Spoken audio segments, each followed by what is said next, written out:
मोदी काका है तब से महंगाई चल रही है।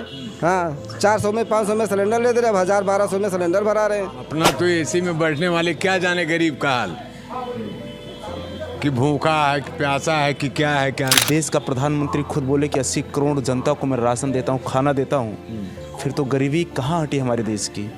10 साल कैसे बेमिसाल हुआ, ऑल इज वेल कैसे हो सकता है आप बताएं। हम कुली हैं, हमारी बात को नहीं सुना जाता है। हमारे रोजगार को चौपट किया गया, कारपोरेट के हाथों में सारी चीज़ें सौंपी जा रही हैं और जो मजदूर वर्ग है वो तबाह होता चला जा रहा है। कौन सुनेगा इसकी बात को? विपक्ष ख़त्म कर दिया जा रहा है।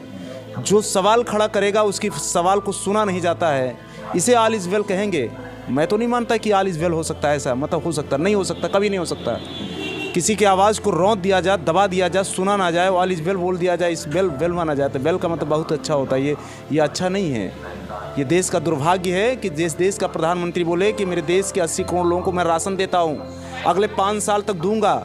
मतलब अभी तो आप गरीब हैं लेकिन मेरी सरकार आएगी तो मैं आपको और गरीब बनाऊंगा। ये ऐलान करता हमारे देश का प्रधानमंत्री। ऐसा प्रधानमंत्री नहीं चाहिए। वो कहे कि मैं आपके लिए ऐसा कुछ बेहतर लाऊंगा इस देश के अंदर कि 5 साल के पहले आपको राशन लेना बंद कर देना पड़ेगा, आपको राशन की ज़रूरत नहीं पड़ेगी, आपको हमारे आगे हाथ फैलाने की ज़रूरत नहीं पड़ेगी। ये हमारे देश के प्रधानमंत्री को बोलना चाहिए, बल्कि ये नहीं बोलना चाहिए कि आने वाले 5 साल तक मैं आपको राशन दूंगा। ये नहीं बोलना चाहिए। ये गलत है तो गलत है। भाई साहब, मेरे घरों में बच्चे हैं, माँ है, बीबी है, बाप है, सबके लिए दवाई, पढ़ाई, सारी चीज़ें की ज़रूरत पड़ती है।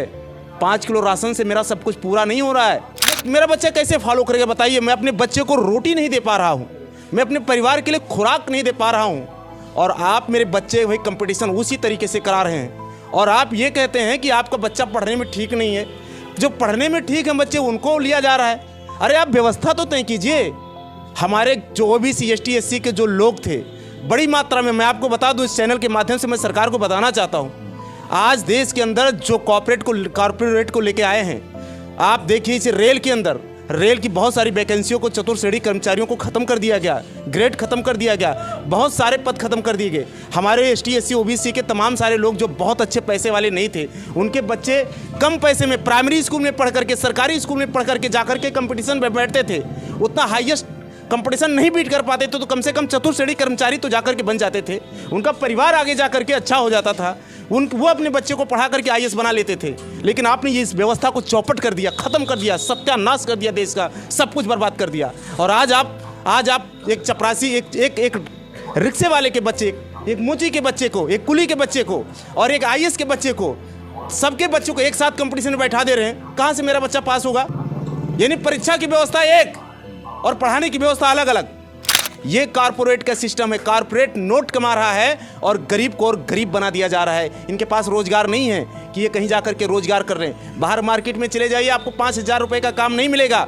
सरकार ने कहा कि 5 लाख लोग जो अनथराइज तरीके से बिजनेस कर रहे थे, उनके बिजनेस पर जो है मोदी सरकार ने जो है रोक लगाया, धावा किया, जाँच किया, तमाम सारी चीज़ें। आपको हम बता दें कि वो जितने लोग अनथराइज लोग थे वो भी हमारे देश के लोग थे। परिवर्तन तो होना ही चाहिए। परिवर्तन ये इस हिसाब से देश नहीं चल पाएगा।